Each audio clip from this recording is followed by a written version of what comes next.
Assalamualaikum warahmatullahi wabarakatuh. Alhamdulillahirabbil alamin. Wa bihi nasta'inu ala umuri dunya waddin. Asyhadu an la ilaha illallah wahdahu la syarika lah. Wa asyhadu anna Muhammadan abduhu wa rasuluhu la nabiyya ba'dah. Allahumma shalli wa sallim ala nabiyyina Muhammadin wa ala alihi wa ashabihi wa man sara ala nahjihi ila yaumiddin. Allahumma subhanaka la ilma lana illa ma 'allamtana wa 'allimna ma yanfa'una wa zidna ilman. Allahumma rabbana atina fid dunya hasanah wa fil akhirati hasanah wa qina adzabannar. Amin. Amin ya rabbal alamin. Bapak sekalian yang dimuliakan Allah Subhanahu wa taala,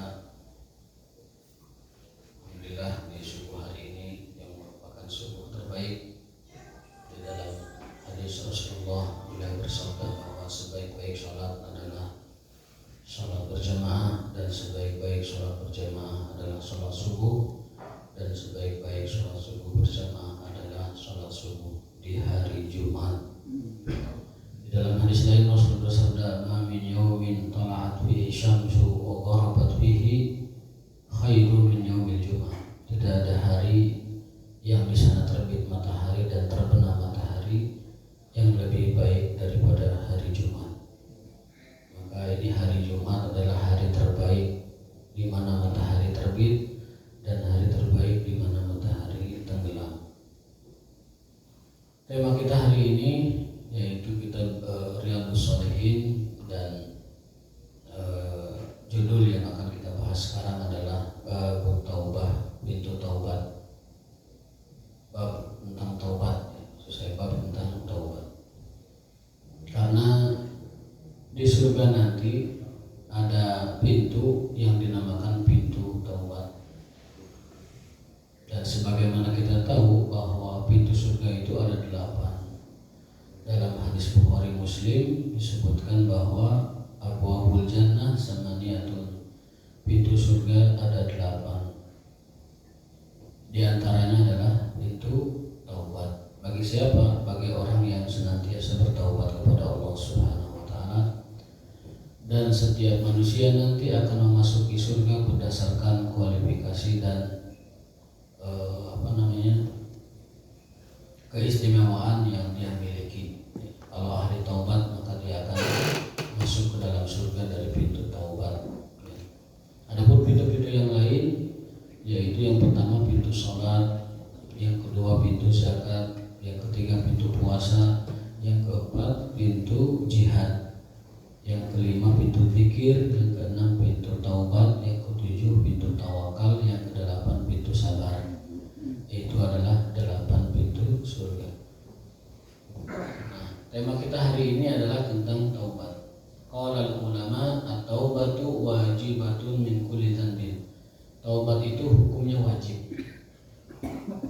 Taubat itu hukumnya wajib berdasarkan firman Allah Subhanahu wa taala, "Ya ayyuhalladzina amanu tubu ilallahi taubatan nasuha." Wahai orang-orang yang beriman, bertaubatlah kalian kepada Allah. Jadi berdasarkan ayat tersebut maka taubat itu hukumnya wajib. Wajibnya wajib ain. Kapan wajib ain dilakukan? Di setiap kali telah berdosa. Jadi taubat itu bukan sunnah. Taubat itu bukan mubah. Taubat itu hukumnya wajib atas setiap dosa yang kita lakukan. Makanya ada namanya sholat taubat. Rasul bersabda, barang siapa yang berdosa kemudian mengambil wudu lalu sholat 2 rakaat, maka Allah akan ampuni dosa yang dia lakukan itu. Ya. Innal mu'mina idza adnaba dzanban. Seorang beriman apabila dia berdosa kemudian summa tawadda lalu berwudu dan sholat 2 rakaat, maka Allah taballahu alaihi, Allah akan mengampuni dosanya. Itu yang disebut dengan sholat taubat. Jadi hukum taubat itu wajib, namun sholat taubat itu sunnah. Bedakan antara taubat dan sholat taubat. fa in kanatil ma'siyatu bainal 'abdi wa bainallahi ta'ala la tata'allaqu bihaqqin adami falaha salasatu syurut. Apabila maksiat atau dosanya berkenaan antara seorang manusia dengan Allah, maka syarat taubatnya ada 3. Cukup 3 saja. Apabila dosanya, maksiatnya, zalimnya kepada Allah, kepada hak Allah maksudnya, maka syarat taubatnya cukup 3. Ahaduha, yang pertama, an yubli'a 'anil maksiyah, meninggalkan maksiat tersebut. Wasani, yang kedua, ayandama 'ala fi'liha, hendaknya menyesal atas perbuatan maksiat tersebut. Makanya ada dalam hadis an-nadamu minat taubah, penyesalan itu bagian dari taubat. Jadi yang pertama itu ikhla. Ikhla itu kalau pesawat itu ikhla itu take off. Ini ikhla maksudnya ikhla anil maksiyah, take off dari maksiat, meninggalkan maksiat. Sebagaimana pesawat ikhla itu ya, take off. Tapi kapan-kapan dia datang lagi tuh pesawat. Betul enggak? Nah, begitu kan manusia. Taubat bisa jadi setelah dia taubat beberapa waktu kemudian balik lagi ke maksiat lagi. Bukan enggak apa-apa, cuman harus ditaubati lagi. Harus ditaubati. Di dalam sebuah hadis sering kita sampaikan bahwa Allah sampai tertawa melihat orang ini.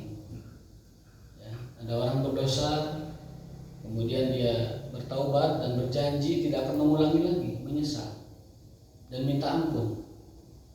Setelah itu melakukan dosa lagi yang kedua kali. Begitu juga yang kedua kali, sampai ketiga kali. Akhirnya Allah pun tertawa. Liyaf'al ma yasha, sebaik kumamannya. Selama mau minta ampun, aku ampuni. Madama istighfaroli, selama minta ampun kepadaku, aku ampuni. Jadi tidak boleh kita berputus asa dari rahmat Allah. Karena hanya orang kafir yang putus asa dari rahmat Allah. La taqnatu min ruhillah. Janganlah kalian berputus asa dari rahmat Allah. Di dalam ayat lain, la tayasu min rahmatillah. Janganlah kalian putus asa dari rahmat Allah. Jadi ada 2 ayatnya, ada la taqnatu, ada la tayasu. La tayasu, jangan putus asa. Kalau nak la taqnatu, jangan putus harap, jangan putus asa. Apa namanya? Bisa susah ya membedakan antara la taqnatu dengan la tayasu. Karena perbendaharaan kata kita tidak banyak, sehingga di terjemahan pun diartikan jangan putus asa saja. Padahal itu ada la taqnatu, ada la tayasu. Jangan putus harap dan jangan putus asa dari rahmat Allah Subhanahu wa taala. Itu yang kedua, hendaknya menyesal dari dosanya tersebut. Syarat yang ketiga, ya, setelah ikhlas meninggalkan dosa tersebut, yang kedua menyesali dosa tersebut, yang ketiga adalah an ya'zima alla ya'uda ilaiha abadan, untuk berazam, untuk punya niat, bertekad meninggalkan dosa tersebut. Harus punya tekad. Perkara nanti balik lagi ke dosa itu, taubat aja lagi, tapi harus punya azam kuat agar tidak kembali ke dosa tersebut. Dan dalam hadis lain, hadis Bukhari, disebutkan juga bahwa taubat itu adalah salah satu langkah supaya kita dapat merasakan lezat dan manisnya keimanan. Ya, taubat itu adalah syarat kita dapat merasakan manisnya keimanan. Kalau jarang taubat, jarang istighfar, jarang minta ampun, itu tidak akan merasakan manisnya iman. Bahkan ada dalam kitab Minhajul Muslim disebutkan ada orang berjihad, mati-matian di medan perang, lalu mati, orang kiranya syahid. Kata Rasulullah, dia tidak syahid. Kenapa? Seumur hidupnya belum pernah istighfar. Mati di medan jihad, perang gugur di medan laga begitu. Orang-orang sudah menyebutnya syahid. Tapi kata Rasulullah, "La, dia tidak syahid. Wa finnar." Dia di neraka. Padahal sudah syahid secara pandangan manusia. Kata Rasulullah apa? Lam yastaghfir. Dia tidak pernah mengucapkan Allahumma ighfirli selama hidupnya. Maksudnya apa dari keterangan itu? Jihad yang merupakan puncak ibadah seorang muslim, yang merupakan puncak keberagamaan seorang muslim, yaitu membela agamanya dengan darah, nyawa, dan tenaga serta harta. Lalu dia gugur di situ, yang tidak ada balasannya kecuali surga Firdaus. Tetapi kalau dia tidak pernah beristighfar atau meminta taubat kepada Allah, kata Rasulullah, huwa finnar, dia di neraka. Jadi sangat penting sekali kita senantiasa bertaubat kepada Allah. Karena kata Ibnu Qayyim, manusia mah selalu statusnya itu hampuraeun. Pi hampuraeun jeung karenyaeun. Jadi apapun statusnya, mau dia seorang pemimpin tertinggi di dunia, mau dia seorang raja, mau dia seorang kaya raya, miliuner, ataupun orang miskin, ataupun orang tidak punya, semua manusia apapun status dunianya itu adalah pikarunyaeun, hampuraeun, membutuhkan ampunan, membutuhkan taubat, membutuhkan pensucian dari dosa-dosa. Khairu nasi dalam hadisnya, kullu bani adam khata'un wa khairul khata'in at-tawwabun. Setiap anak Adam pasti berdosa, dan setiap orang yang berdosa yang terbaiknya adalah yang sering beristighfar, meminta maaf kepada Allah. Nanti ada dijelaskan hadis lain bahwa Rasul itu tiap hari beristighfar 100 kali. Ya. Kata beliau, tubu ila rabbikum, wahai sekalian manusia, bertaubatlah kalian kepada Allah, karena aku sehari semalam bertaubat kepada Tuhanku 100 kali. Itu Rasulullah nyuruh kita bertaubat kepada Allah. Beliau saja bertaubatnya sehari itu 100 kali. Orang kan paling tidur salat kali 15. Sudah dijamin. Padahal beliau sudah dijamin surga, kita belum dijamin apa-apa. Padahal beliau diampuni dosanya yang lalu dan yang akan datang, kita belum jelas. Padahal beliau adalah manusia sempurna, kamil, mutakamil. Kita belum apa-apa, tapi istighfar kita lebih sedikit dari beliau. Ini juga jadi renungan buat kita semua. Itu 3 syarat taubat kepada Allah: tinggalkan maksiat, menyesali maksiat tersebut, dan berazam, bertekad untuk tidak kembali ke Quran.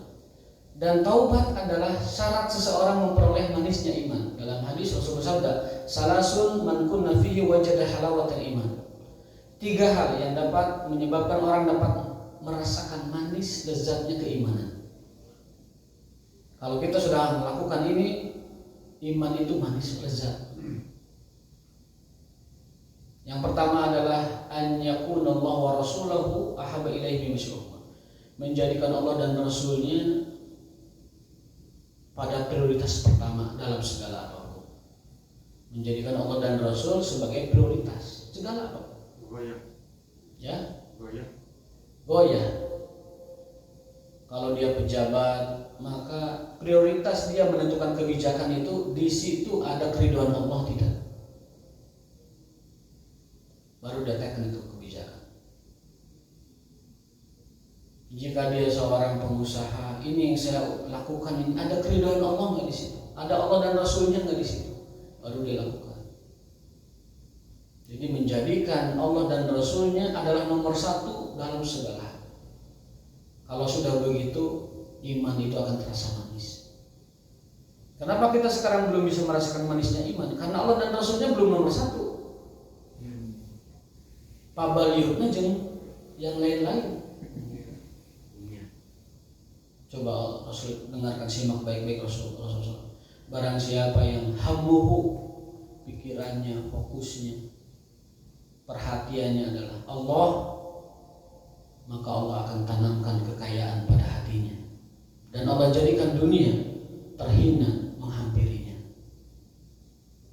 Wa man kanat hammuhud dunya, tapi apabila hamnya adalah dunia, maka Allah akan jadikan, tanamkan kemiskinan dalam hatinya,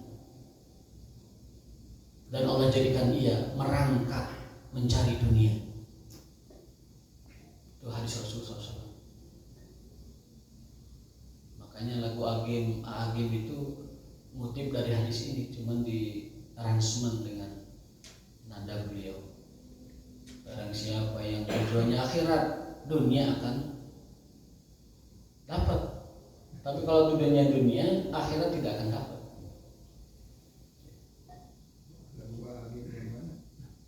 Agim. Lagunya apa?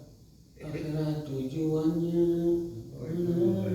dunia menghampiri. Saya kurang tahu lagu pernah mendengar itu Agim yang bawakan. Jadi apabila orang itu tujuannya adalah akhirat, dunia bakal kesamber. Banyak sedikitnya mah itu bagian keadilan dari Allah. Tapi dunia bakal kesamber. Berkah gitu loh, walaupun sedikit berkah. Dan kalau banyak syukur. Saya ada diskusi, ada dialog. Ini bagus sekali dialog antara seorang pemuda dengan Ibrahim bin Adham. Ibrahim bin Adham ini adalah tokoh tasawuf, tokoh sufi besar, terbesar bahkan. Gurunya dari guru-guru tasawuf di atas Ghazali dan di atas lain-lainnya. Beliau ini setaranya dengan Al Hasan Al Basri rahimahullah ta'ala. Kan panji-panji kebesaran sufi itu kan 3 orang rujukannya kan. Ibrahim bin Adham, Junaid al-Baghdadi, dan yang kekinian Al-Ghazali. Nah, Ibrahim bin Adham ini berguru kepada Hasan al-Basri. Walaupun sezaman tapi berguru. Seperti hanya Syafi'i menjadi guru Imam Ahmad, padahal mereka sezaman. Dan akhirnya mendirikan mazhab baru, itu mazhab Ahmad bin Hanbal. Ibrahim bin Adham ini ditanya oleh seorang pemuda, berdialog. Pemuda ini mengatakan, "Tuan, menurut saya berkah itu tidak ada. Keberkahan itu tidak ada." Kata Ibrahim bin Adham, "Coba kau perhatikan anjing dan kambing." Anjing dan kambing. Yang paling banyak melahirkan anjing atau kambing? Anjing. Anjing itu sekali lahir genap 7, 8. Kambing sekali lahir berapa? 1, 2, kan? Tapi lihat di masyarakat, paling banyak kambing, paling banyak anjing. Kambing. Apa alasannya? Kata beliau, karena kambing itu selalu tidur lebih awal dan bangun lebih awal. Dia meraih keberkahan dari Allah di pagi hari. Sementara anjing peting mah gonggong, babaung peting-peting anjing mah. Guys gitu sare sampai jam 7. Makanya ada hadis, keberkahan umatku ada di waktu pagi. Rasulullah sallallahu ju'ilal barakatu li ummati fi bukuriha. Umatku dijadikan keberkahannya di waktu pagi. Syekh Utsaimin mengatakan kalau ada orang pagi hari tidak hadir, artinya tidur ba'da subuh, hari itu dia tidak dapat meraih keberkahan Allah. Hari itu dia terhalang, terhijab dari keberkahan Allah. Rasulullah pernah melihat Aisyah tidur habis subuh. Ditoker, Pak. Ya dibangunkan, maksudnya bukan ditoker di talapung, dibangunkan. Bangunlah wahai Aisyah. Saksikan Tuhanmu sedang membagikan rezeki. Qumi ya Aisyah washhadi rizqa rabbiki. Wahai Aisyah, bangunlah. Saksikan Tuhan sedang membagikan rezeki. Rezeki yang berkah maksudnya. Jadi sebelum waktu subuh itu. Setelah waktu subuh. Jadi keberkahan pagi itu berawal dari sebelum subuh, dan itu afdalnya baca Quran. Wa Quran al-fajri inna Quran al-fajri kana masyhuda.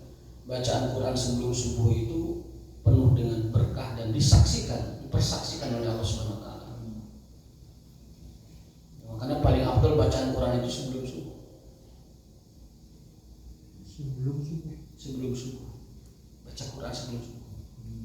Wa Quran al-fajri inna Quran al-fajri kana masyhuda. Sesungguhnya bacaan Quran di waktu subuh, ada yang menafsirkan ketika tahajud dibaca Quran. Ada yang menafsirkan baca tilawah sebelum subuh. Masyhuda itu dipersaksikan oleh Allah Subhanahu wa taala dan para malaikat yang lain. Artinya masyhuda itu mubarakun, diberi keberkahan yang banyak, diberi rahmat yang banyak, diberi pahala yang banyak. Maka sebelum subuh maksimal, sebelum azan minimal beberapa ayat dibaca di Al-Quran kita. Baik dibaca ketika tahajud atau witir, atau dibaca ketika setelah tahajud atau witir. Yang jelas Quran al-Fajri ayatnya. Quran di waktu fajar. Itu banyak sekali keberkahannya. Yang pertama, menjadikan Allah dan Rasulnya sebagai yang prioritas dalam hal apapun. Mau nikah, pertimbangannya ridha Allah dan Rasulullah, sunnah Rasulullah maksudnya. Mau berdagang, pertimbangannya ridha Allah. Mau pensiun, pertimbangannya ridha Allah. Saya ingin fokus beribadah kepada Allah. Mau olahraga, fokusnya ridha Allah. Saya ingin biar kuat, sehat, bugar, sholatnya semangat. Mau touring, niatnya ridha Allah. Dengan touring kita refreshing, segar kembali, semangat lagi beraktivitas. Segala hal, kalau Allah dijadikan sebagai prioritas dalam hal apapun, terutama dalam kebijakan besar pemerintah misalnya, atau kebijakan kita dalam kehidupan, itu kita akan dapat merasakan manisnya iman. Allah dan Allah. Kalau dalam kajian sofistikma, rahasia hidup itu 3: lillah, billah, fi sabilillah. Hidup hanya untuk Allah, mengabdi kepada Allah.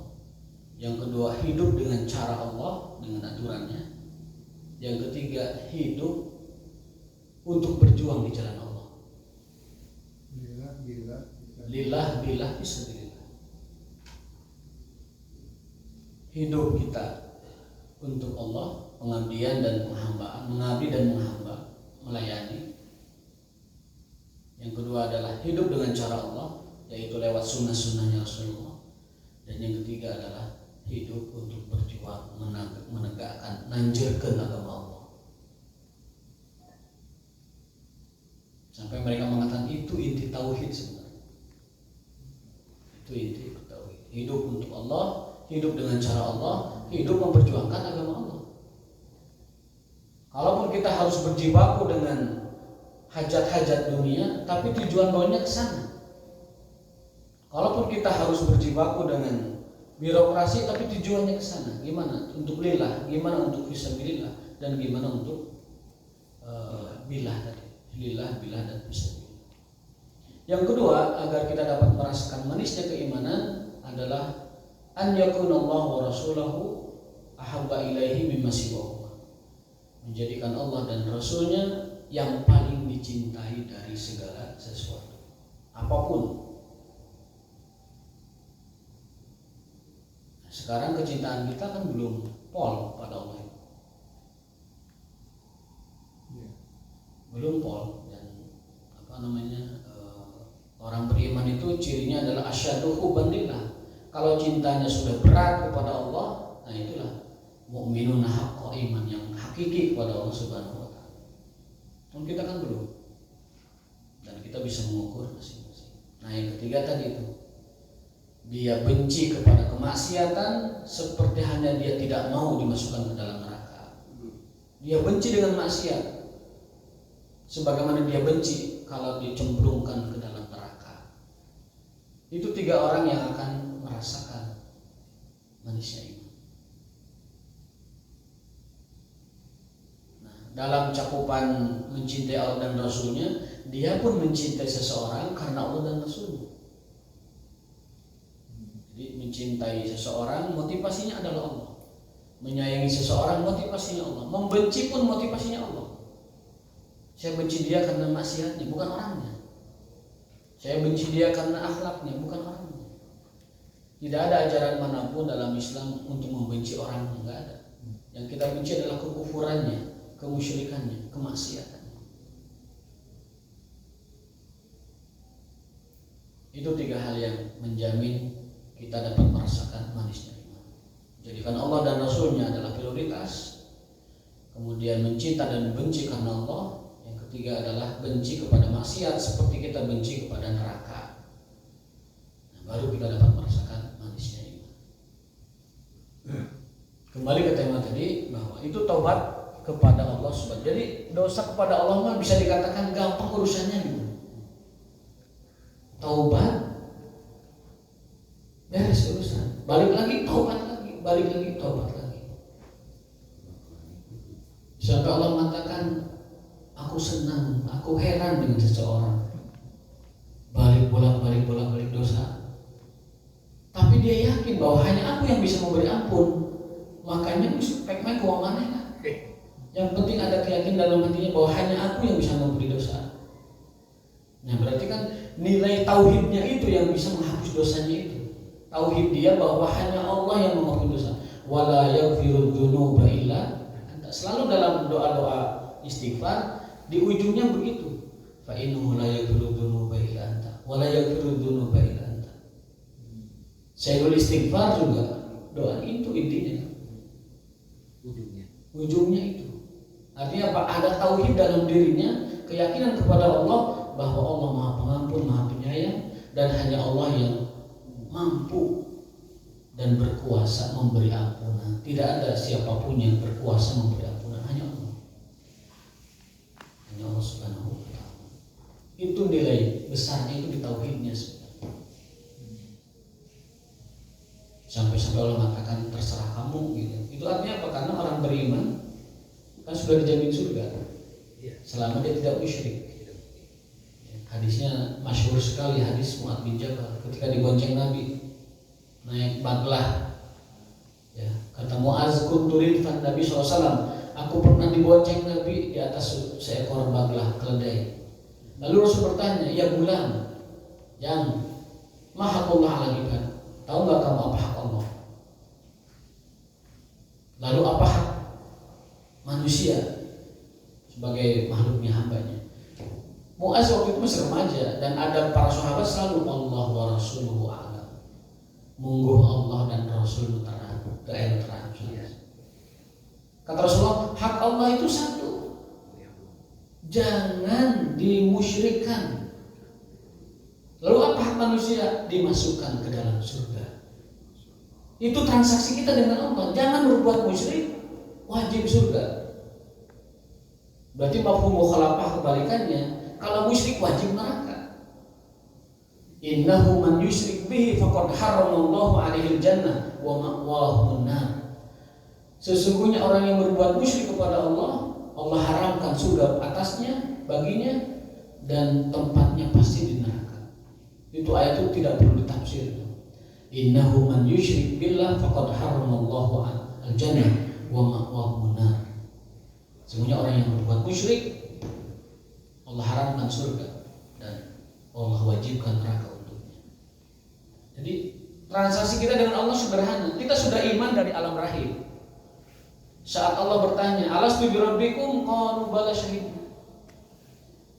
Benar ya Allah, kami menyaksikan Engkau adalah Tuhan kami. Kita sudah bersaksi di hadapan Allah di alam rahim bahwa kita beriman kepadanya. Baru ketika lahir ada tuh penggugur keimanan, mungkin masuk Yahudi karena orang tuanya, masuk Nasrani karena orang tuanya, masuk Majusi karena orang tuanya. Kalau dibiarkan dia sendiri tanpa orang tua, dia akan hidup dalam tauhid. Kata para ulama, kalau anak lahir disimpan di hutan, tidak ada yang ngasuh, dia akan menjadi ahli tauhid. Karena fitrahnya mengarah, membimbing ke sana. Berarti Tarzan itu ahli tauhid kalau memang ada. Bertauhid lah. Kalau memang ada, tapi kan nggak ada Tarzan. Itu fiktif saja, hanya cerita. Kata para ulama, lauturika, kalau ditinggalkan seorang bayi lahir tanpa sentuhan orang tua, dia akan hidup dalam tauhid, akan mencari fitrahnya, mencari tauhid itu hingga dia dalam keimanan. Jadi status anak yang lahir tidak ada orang tuanya, taruhlah di hutan begitu, statusnya muslim. Statusnya adalah muslim. Tinggal ngurus KTP aja sampai RT. Ya, masalah KTP mah gampang. Wa in kanatil ma'siyatu tata'allaqu bi adamiyyin fasyurutuha arba'atun. Jika maksiat atau dosa berkenaan dengan hak manusia, maka syaratnya ditambah 1. 4 berarti. Apa itu? An yabra'a min haqqi sahibiha, agar dia meminta kehalalan dari orang yang dia rugikan. Minta kehalalan. Kalau kerugiannya materi, maka halalkan materinya. Baik minta dihalalkan atau diganti rugi kerugiannya tersebut. Koruptor ambil uang rakyat, maka taubatnya adalah kembalikan uangnya sepenuhnya. Kalau tidak, maka dia bertanggung jawab ke 170 juta atau 230 juta orang Indonesia. Waliyahzubillah. Berat taubatnya koruptor itu. Kembalikan seluruhnya. Yang sudah dimakan ganti, yang sudah dipakai ganti, atau dia akan bertanggung jawab di hadapan Allah di setiap rupiah yang dia ambil. Dan hukuman dunia sama sekali, penjara sama sekali tidak menggugurkan hukum Allah. Penjara itu tidak menggugurkan dan tidak membuat orang bersih dari hukuman Allah Subhanahu wa taala. Bukan kafarat ya. Bukan kafarat dosa. Penjara itu kafarat dosa secara umum karena dia menderita karena kezalimannya itu dibalas Allah. Tapi bukan kafarat dosa dari yang dia lakukan. Jadi syarat taubat syarat taubat terkait dosa kepada manusia itu ditambah 1, agar dia meminta kehalalan dan minta maaf jika telah merugikannya. Kata para ulama, yang agak sulit itu dosa ghibah. Dosa ghibah gimana minta maafnya? Masa diterangkan? Pak, punten kemarin saya menggibah Bapak 3 kali dia. Nah, itu kata ulama minta maafnya secara umum saja. Ketika lebaran, maaf ya lahir batin. Nah, itu cukup. Memintanya secara umum. Kalau minta secara terang-terangan boleh saja kalau orangnya besar hati, tapi biasanya enggak gitu. Kalau kita ngaku begitu, muntah di cabok gitu. Jadi mah ini selama ini menggibah saya, teh dikaplok. Fa in kanat malan aw nahwahu raddahu ilai, jika maksiat atau kezalimannya berupa harta, malan raddahu, kembalikan padanya. Wa in kanat hadda qadafin wa nahwahu makkanahu minhu aw talaba afwahu, jika berbentuk non materi minta keampunannya, afwahu.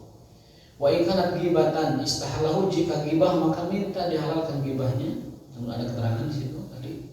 Wa yajibu ayatuba min jami'id dzunub fa in taba min ba'diha sahha taubatuhu inda ahli haqq min dzalikan wa baqi 'alaihi baqi. Kalau kita separuh tobat, ada orang separuh tobat nih, ba'du taubah. Ba'du kan separuh, sebagian taubah. Apa hukumnya? Kata ahli ilmu, kata ulama, itu sah taubatnya. Orang yang taubat setengah sah. Wa baqi 'alaihi baqi, tapi yang setengahnya belum ditaubatin tetap berlaku. Status dosanya tersebut. Jadi Allah tidak menzalimi siapapun. Wa Allah bizzalamin lil 'abid. Allah tidak menzalimi siapapun. Orang kalau tobat diterima tobatnya. Kalau tobatnya pol diterima pol. Tobatnya separuh diterima separuh. Nanti tinggal berusaha bertakwa kepada Allah di sisa lainnya, separuh lainnya. Wa qad tadhaharat dalailul kitab wa sunnah wa ijma'ul ummah ala wujubi taubah. Al-Qur'an, al-hadis, ijma' para ulama sepakat taubat itu hukumnya fardhu ain. Wajibul kudu juga sudah. Berdasarkan firman Allah, a'udzubillahi minasyaitonir rajim, wa tubu ilallahi jami'an ayyuhal mu'minun la'allakum tuflihun. Dalam ayat lain, istaghfiru rabbakum tsumma tubu ilaihi. Dalam ayat lain, ya ayyuhalladzina amanu tubu ilallahi taubatan nasuha. Itu ayatnya. Wahai orang-orang yang beriman, bertobatlah kalian semuanya kepada Allah agar kalian beruntung. Itu An-Nur 31. Hud ayat 3, istighfarlah kalian kepada Tuhan dan bertaubatlah. Jadi ada istighfar, ada taubat. Istighfar itu ungkapannya, taubat itu pelaksanaannya. Dalam ayat lain, At-Tahrim ayat 8, wahai sekalian orang-orang beriman, bertaubatlah kalian kepada Allah dengan taubat yang nasuh, taubat yang benar-benar taubat. Itu dari hadis Rasulullah SAW, hadis riwayat Abu Hurairah, beliau bercerita, aku mendengar Rasulullah SAW bersabda, wallahi demi Allah, inilah astaghfirullah, aku minta ampun istighfar kepada Allah, wa atubu ilaihi, dan bertaubat kepadanya dalam sehari aksar lebih dari 70 kali. Rawahul Bukhari, hadis riwayat Bukhari. 70 kali lebih beliau. Dan dari Abu Hamzah Anas bin Malik, sering kita ceritakan, khadim Rasulullah, pembantu Rasulullah SAW, yang didoakan dengan keberkahan rezeki dan harta, lalu keturunan, dan Allah kabulkan. Anas ini berkat doa Nabi SAW. Beliau menceritakan sabda Rasulullah SAW, lallahu, demi Allah, bahwasanya Allah afrahu, lebih senang, lebih bahagia, bitaubati abdihi, dengan taubat hambanya di antara kalian, lebih bahagia dari seorang budak, seorang pelayan menemukan ontanya yang hilang. Jadi ada tukang ngamon lah, ada pelayan tukang ngamon gitu, penggembala, dia disuruh oleh majikannya, domba nanti lagi, dombanya hilang, kabur pokoknya. Tiba-tiba ketika dia tidur, dombanya datang lagi. Gimana senangnya? Penggembala domba diamanatin oleh majikan yang ngamon domba, ada lengit domba, tiba-tiba balik lagi. Nunggu seharian balik lagi, nunggu 2 hari 3 hari balik lagi dombanya. Kira-kira senang gak dia? Senang bisa. Ulama gitu Pak, kurang kaicaran kunci motor. Wah, Pak Pipuk sibuk segala macam karena mau berangkat. Tiba-tiba ketemu atau ada yang nganterkan, gimana senangnya, luar biasa. Kehilangan HP, wah itu lebih dahsyat lagi. HP sekarang lebih dahsyat dari istri. Ketinggalan istri, mau disusul kayak gitu kan. Di sini akan keren lah. Tapi ketinggalan HP pasti balik lagi. Ada pesan yang belum terhapus. Kalau tulisan di truk itu begini, hapus pesan sebelum pulang. Bisi pos 2 Kapendak, pos 3, pos 4 Kapendak kan bahaya. Ketemu HP yang hilang, senangnya luar biasa. Nah, di hadis berikutnya nanti dijelaskan, sama seperti itu, ada mirip-mirip itunya, redaksinya. Ada seorang pelayan penggembala digaji sama majikannya untuk gembala kambing, lengit kambingnya. Sedihnya minta ampun, nyari sana sini, timur dan barat, selatan utara, nyari setiap tempat air, nyari setiap gembala lain, barangkali melihat kambingnya. Tidak ketemu, sare dan capek pisan mencari, saking capeknya ketiduran. Tiba-tiba rombongan domba itu datang semuanya. Senangnya luar biasa. Sampai dia mengatakan, Allahumma anta abdi wa ana rabbuka. Ya Allah, akulah Tuhanmu dan kau adalah hambaku. Saking gembiranya, dibalik, saking euforia, histerinya, saking histerisnya, saking gembiranya, sampai dia salah ucap, ya Allah, engkau adalah hambaku dan aku adalah Tuhanmu. Allahumma anta rabbi wa ana abduka. Ya Allah, kamu adalah Tuhanku. Ya Allah, kamu adalah pelayanku, hambaku, sahayaku, dan aku adalah Tuhanmu. Akhta'a min syiddatil farah. Dia berkata yang keliru atau kepleset atau keceplosan, syiddatil farah, saking gembiranya, spontan. Maka dalam Islam yang spontan-spontan itu nggak ada hisabnya. Yang spontan dalam Islam nggak ada hisab. Itu namanya yaminul ghamus, jadi perkataan yang tidak bernilai. Itu tidak ada dosanya. Ya. Itu kesabaran tukang es itu sekarang jadi viral. Ya. Tapi katanya itu kebiasaan. Jadi kalau kebiasaan jadi akhlak. Iya, jadi anak. Jadi akhlak. Biasanya yang jelek lah. Dan di sini juga tidak ada ucapan itu. Di sini keceplosannya benar-benar keceplosan. Ya Allah, Engkau adalah hambaku dan aku adalah Tuhan. Gitu. Tidak ada yang dihina oleh dia. Hanya salah bicara saja. Di hadis ini maksudnya. Hadis yang berikutnya nomor 16. Satu lagi sebelum bel berbunyi ya. Dari Abu Musa Abdullah bin Qais al-Ash'ari radhiyallahu ta'ala dari Nabi sallallahu alaihi wasallam, "Inna Allah ta'ala yabsutu yadahu bil-laili yatubu musyana." Allah itu setiap hari membentangkan tangannya di pagi hari untuk menerima taubat pelaku dosa di malam hari. Dan Allah bentangkan tangannya di malam hari untuk menyambut siapa saja yang ingin bertobat di siang hari. Allah setiap hari nunggu, membentangkan tangan, menerima siapa yang mau tobat dari dosa tadi siang dan siapa yang mau tobat dari tadi dosa malam. Allah bentangkan tangannya 2 kali sehari semalam.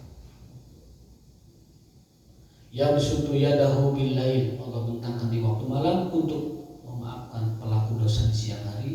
Wa yabsutu yadahu bin nahar, dan Allah bentangkan di siang hari tangannya untuk menerima taubat dari pelaku dosa di waktu malam. Hatta tatu asyamsu min maghribiha, hingga matahari tersebut terbitnya dari barat. Jadi ada 2 kondisi taubat tidak lagi diterima. 1, matahari terbit dari barat. Yang kedua, yugorgir, ketika napas di tenggorokan. Ada di sini. Qala Nabi sallallahu alaihi wasallam, "Inna Allah azza wa jalla yaqbalu taubatal 'abd ma lam yugorgir." Allah menerima taubat sebelum napas yugorgir, ger-geran di sini.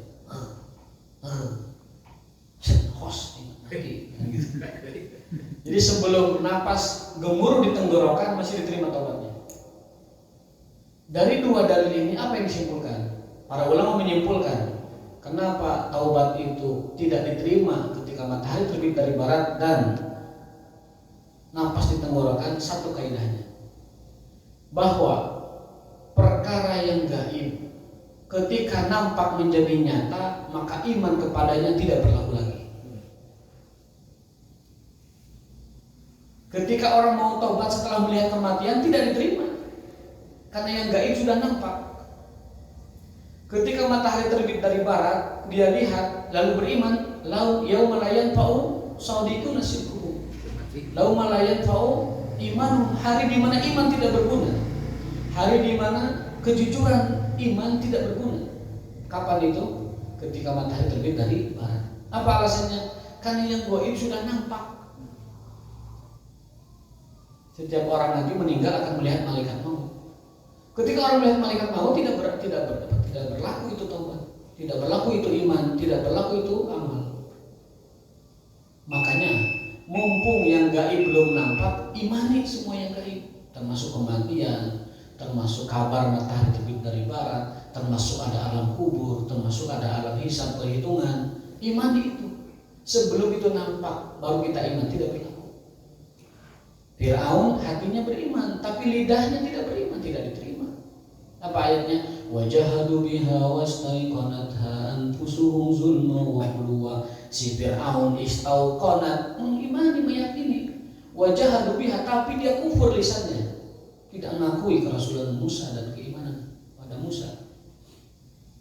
Akhirnya Allah tenggelamkan. Tenggelam baru beriman. Amantu bi rabbi Musa wa Harun, aku beriman kepada Tuhan Musa dan Harun.